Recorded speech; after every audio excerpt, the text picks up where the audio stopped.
Aloha, Pat. All right, well, what we talked about today was pretty awesome and interesting. We're going to do some rhythm stuff, we're going to do some note building conversations, and then we're just going to get really familiar with the circle of fifths and what chords have what key signatures. Now, all of this seems like Pig Latin or a foreign language. That's because music quite literally is. When we talk about do, re, mi, fa, sol, la, ti, do, we're talking about 7 distinct notes. Now, there are only 2 naturally occurring half steps in between the 3 and the 4, E to F, and then the B to C, the 7 to 8.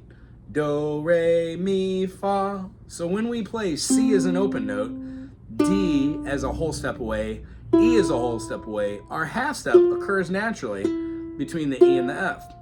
C, E, F, G, A, B, C. Notice how between the B and C and the E and the F, those are our half steps. We look for that in every scale. We'll talk about that later. But the key takeaway from today out of everything we talked about is go slow, try and follow these lesson examples to a T, and then put this on repeat if you need to, because these will actually be the examples that you play over and over and over again. The end result is when we take do, re, mi, fa, sol, la, ti, do, and we teach from that being a 1, 2, 3, 4, 5, 6, 7, 1, we could express how if you were to change one of those notes, like maybe raise the 4th note to a sharp 4, 1, 2, 3, 4, 5, 6, 7, 1, it totally changes the feeling of the major chord.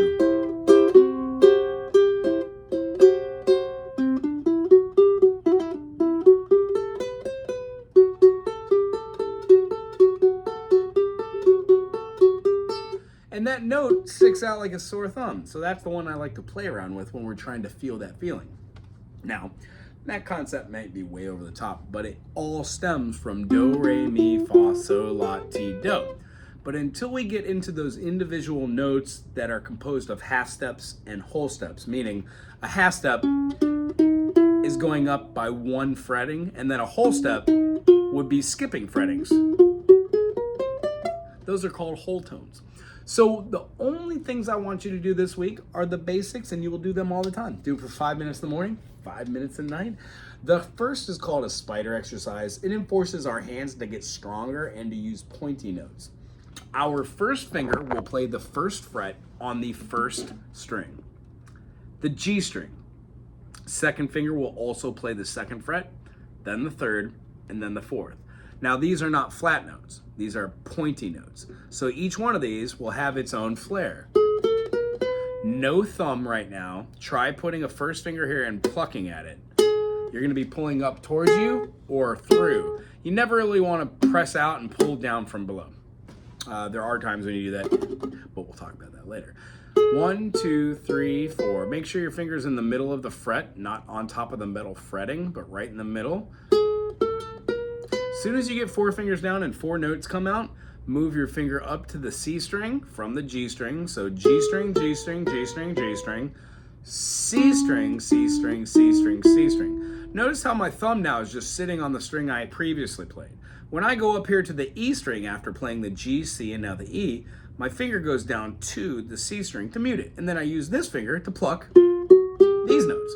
The one thing I don't want to do is stop. I want to keep going and try and get notes to come out. If I go to play a note and nothing comes out, that means that probably the back fat from the other finger is muting it. You put it up over the top by shaking out your elbow, keeping the finger nice and straight up and down. Yeah. And then taking a deep breath and not looking over the top of your arm, but looking straight ahead. I would suggest sitting back and looking in a mirror and doing every exercise from here on out until you're used to not looking at the instrument. It feels weird in the beginning. That's just how it is. Spider exercises will look like this. If this is too fast for us and we keep playing with the thumb and we don't use our other thumb to mute, we get all the way to the top and we stop rather than going through. These are all the things I'm looking for. Eventually, if this is too fast for you, you can play 4 notes or 2 notes or just the 1 or 2 notes and go a little faster. Whatever you do, all of it builds skills. And these are all the things that we learn to build muscle memory and then talk about music later. These are spider exercises. there are 3 quadrants on the ukulele. 1 to 4, 5 to 8, and then 9 to 12. When you do that, the next quadrant starts over the same thing you had in the first. So literally, we just learn a bunch of chords here, like an F major. We find out where its inversion or higher sounding F major is. And then when we take that concept of having a shape and a shape, we can move that all the way up to get multiple shapes of all the way up top. So, having said that, the next exercises are called the teeter-totters. Your chords for this week are going to be C major, rest, rest, rest, rest, rest, rest. First finger with 3 consecutive rests.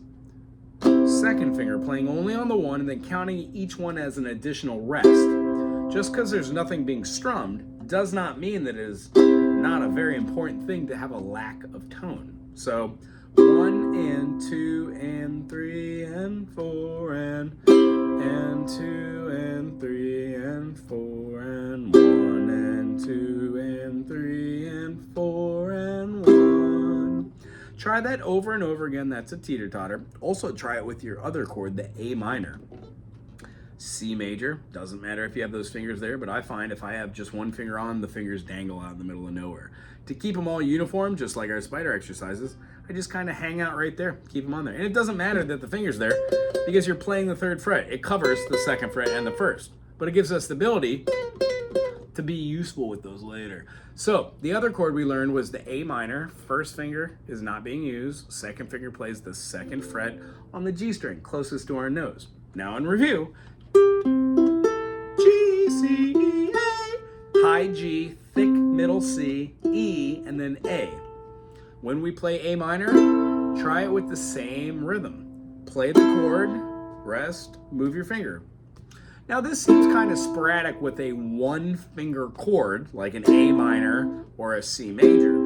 However, when we go to 3-note chords, like a G major or 3-finger chords, we would have ample time to play a G, rest, put a finger down on the note we were playing, finger down on the note we were playing, bring the pinky on the fretboard, which wasn't in the beginning, and now we've switched our fingers from this mia to this mia.